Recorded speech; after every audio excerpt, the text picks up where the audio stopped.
so many DEI professionals are struggling right now because of the attacks, the legal public attacks, the economic downturn, meaning that the budgets are being slashed.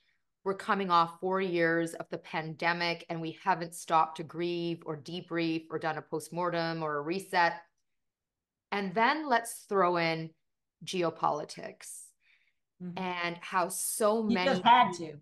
You just had to throw in some geopolitics. This is a sprinkle in some geopolitics. And for the very first time, so many of us who just spent the last few years talking about standing in our power and embracing equity and had leaders saying, yes, I'm about equity and all of that, only to find ourselves self-silencing and struggling to speak and gripped by fear. So I have a few questions, but let's start with this.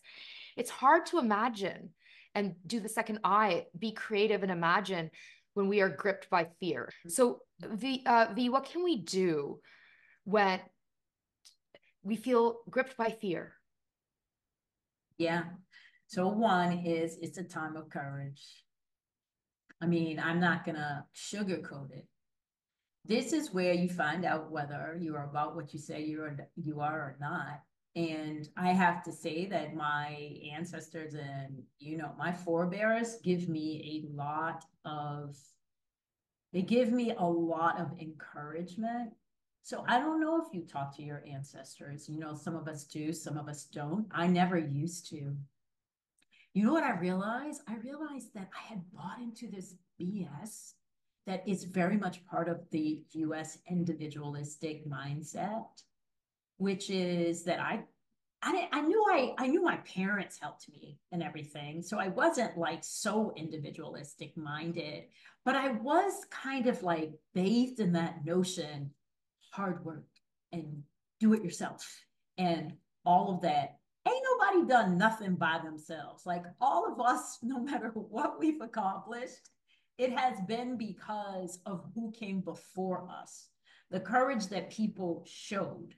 So it's a time of courage, even a time to see this time courageously as an opportunity versus something that causes us to cower. So fear is real, and we're never not going to feel fear. Fear is like a legitimate feeling. It's like every other feeling, totally legit. But the question is, what will you allow fear to do? That's really my question. Like, will fear ultimately be the master of your behavior? Okay. Now, having said that, be strategic. So there's some people you're not gonna go up to them and just like, let me say, no, you're not gonna do that because you understand what time it is. But that shouldn't stop you from seeking out the people for whom you can say that to. And well, this is a whole nother thing, but one of the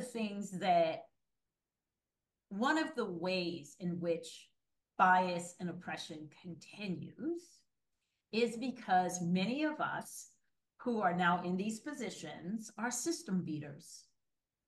Can you tell us what you mean by that? We learn to beat the system.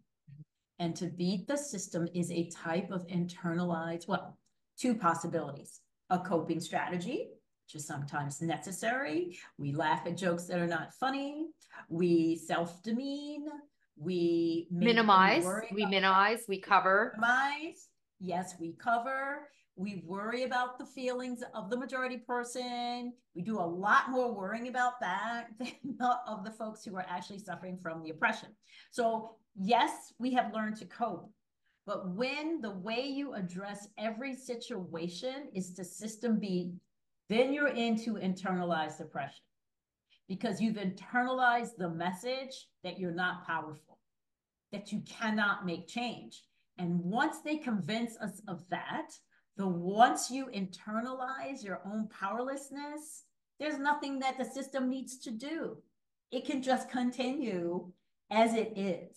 So one of the things that I know is like these lawsuits that are happening, these particular things that are happening, they're bad.